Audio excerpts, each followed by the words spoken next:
Welcome to episode 12 of a journey through Papua New Guinea history. My name is Kemelo Gima. In this episode, we tell the story of an early missionary, James Chalmers, and his companions who were killed on the island of Goaribari in the Gulf of Papua in 1901. This story takes place at a time when the south part of the island was still called British New Guinea. It did not officially become Papua until 1906. James Chalmers, the missionary who was killed at Goaribari, belonged to the London Missionary Society, or LMS, which had been working across the Pacific since 1797. The LMS first came to New Guinea in 1871. The earliest missionaries to remain were Cook Island teachers.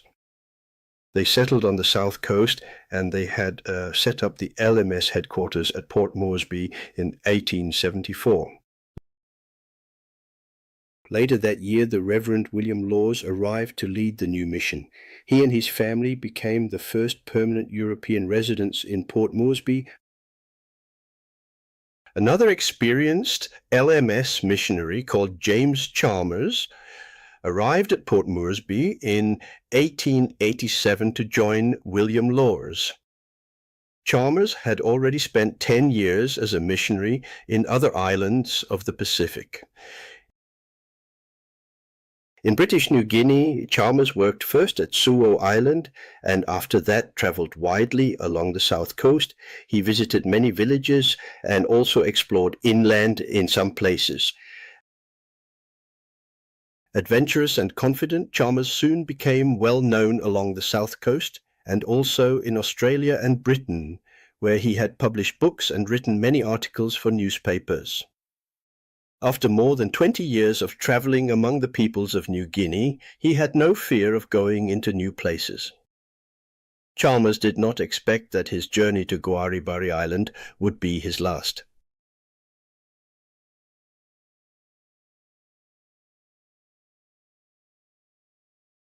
On the 1st of April 1901, after more than 20 years in New Guinea, the 59-year-old James Chalmers left Daru aboard the mission schooner Niue.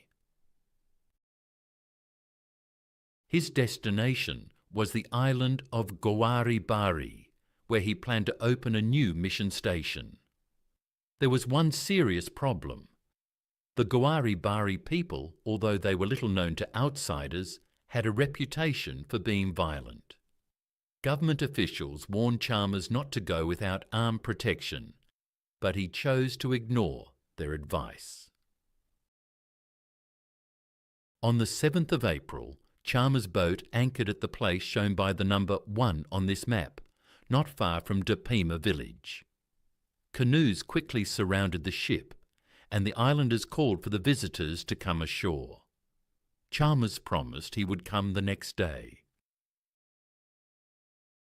At dawn, Chalmers left the ship in a whaleboat with Oliver Tomkins to go ashore, accompanied by the villagers.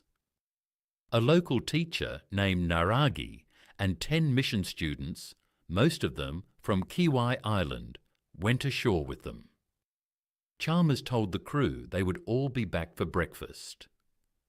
As soon as Chalmers and the others had left the ship, Goaribari men, from their canoes, climbed aboard the mission boat.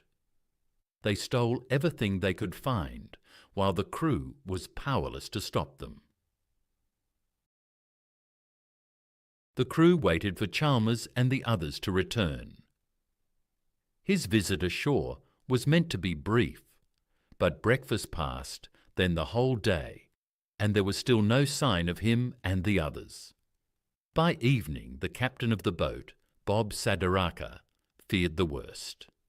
Afraid to land, next morning he sailed back to Daru to report that, in his opinion, the missionaries had almost certainly been killed. When the news broke, people in the colony and in Australia were shocked, as shown by this newspaper headline in Australia.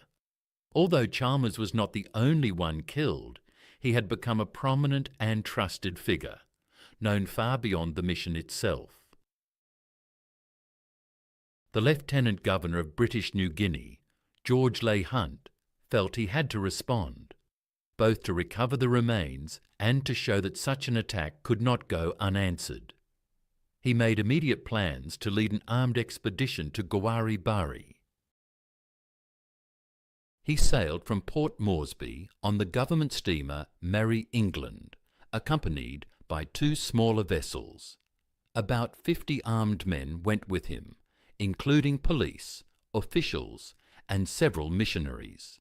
Leigh Hunt gave orders to confirm the deaths and recover the bodies or skulls, and then arrest the killers. He was furious about the killing of the missionaries and told his police that if the Goaribari even aimed arrows at them, they were to open fire.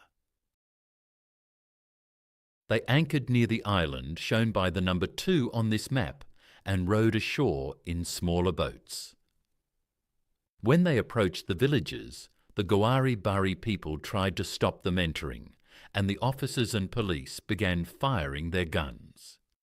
Pieces of the missionaries' whaleboat were found, proof, Leigh Hunt believed, that Chalmers and his companions were dead. He ordered more destruction, and the police burned down several giant buildings called dubus and destroyed more than 100 war canoes.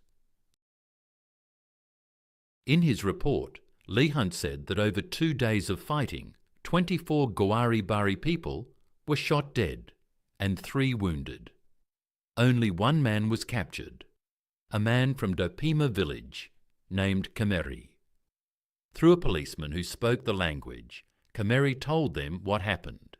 He said Chalmers, Tomkins, Naragi, and the 10 mission boys had all been killed, cut up and eaten. He gave the names of those he said had killed the missionaries and young students.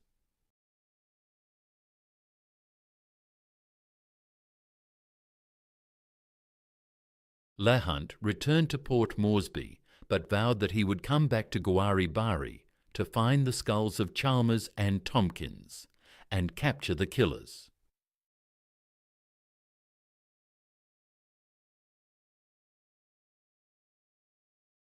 He kept his promise. He returned to Goaribari in 1902, but because he announced to the people that he had arrived in peace, he did not want to break his word by using force. The villagers handed over a skull said to be Chalmers, but Tomkins' skull was still missing, and Leigh Hunt did not try to arrest any of the men who had killed the missionaries. In 1903, Leigh Hunt left New Guinea, and he was replaced by a young judge called Christopher Robinson. Robinson was made acting administrator until a more qualified person could be found. He was disappointed that Leigh Hunt had not arrested the killers of the missionaries or found the skull belonging to Tomkins.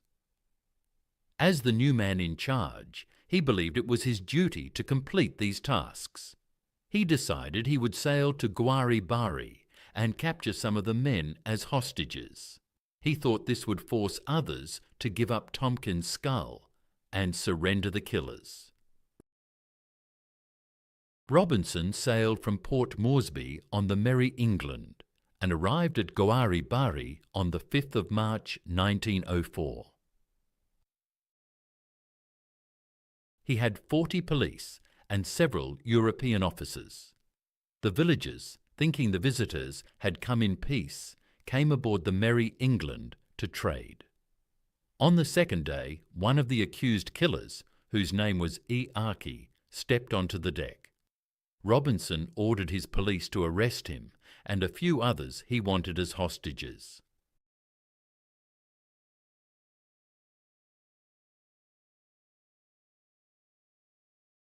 Immediately, there was panic everywhere. Arrows were fired from canoes. Police and Europeans answered with rifles. What followed was a massacre. Men trying to swim or paddle away were shot. 6 were captured, but the villages were deserted and Robinson's plan collapsed. Tomkins' skull was not found. Only one suspected killer was in custody. At the end of the shooting, many Goaribari people were dead, either laying on the land or floating in the water.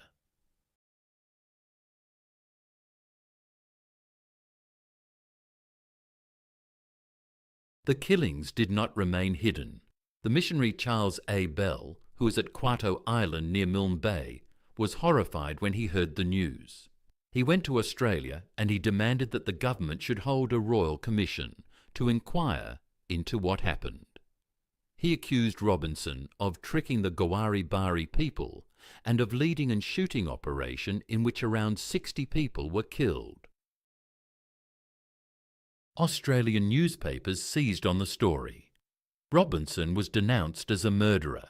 Reports were often exaggerated, but the outrage was genuine. Under pressure, he accepted responsibility, although he said force had been necessary. All of the criticism and publicity was too much for Robinson. Before the inquiry started, he shot himself with his pistol on the 20th of June 1904 beneath the flagpole at Government House, Port Moresby. It was reported in newspapers that the government decision to hold an investigation had preyed on his mind. Despite Robinson's death, the Royal Commission began in July 1904. Only Europeans gave evidence. No New Guinea policemen or villagers were heard. The judge concluded that Robinson alone was responsible for what happened. He said that at least 8 Goaribari had been killed, but this figure was almost certainly too low because at least 260 shots had been fired at the Goaribari by the police and Europeans. The new acting administrator of British New Guinea, replacing Robinson, was Francis Barton. He decided it was time to make friends with the Goaribari people, and he sailed there in 1905. After initial fear, villagers welcomed his party, shared food, and handed over a skull believed to be Tomkins. Barton gradually released all the hostages captured by Robinson. With that, the government ended its punishment. No further arrests were attempted, and the Goaribari affair came to an end.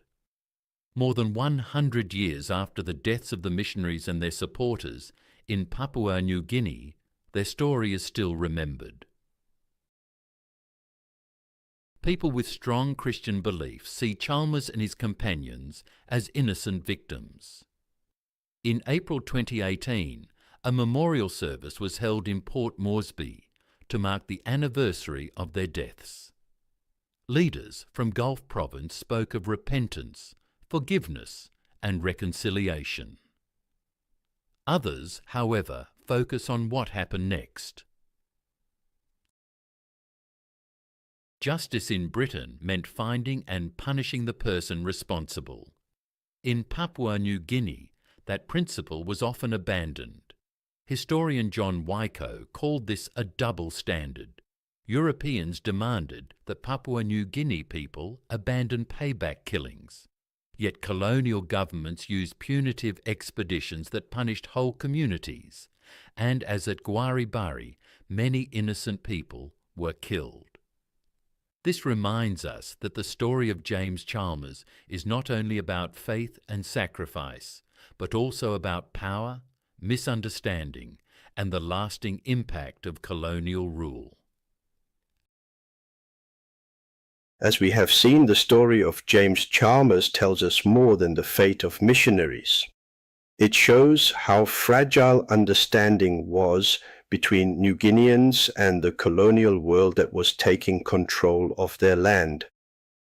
In our next story, we will hear a very different voice, the voice of Hosea Ling of New Ireland. Besides being a notable religious figure, he was the first Papua New Guinean to write a book. Through his writing, the story of this country begins to be told from within, not only from outside. I look forward to seeing you for this important episode, number 13 in our series, A Journey Through Papua New Guinea History. Goodbye for now,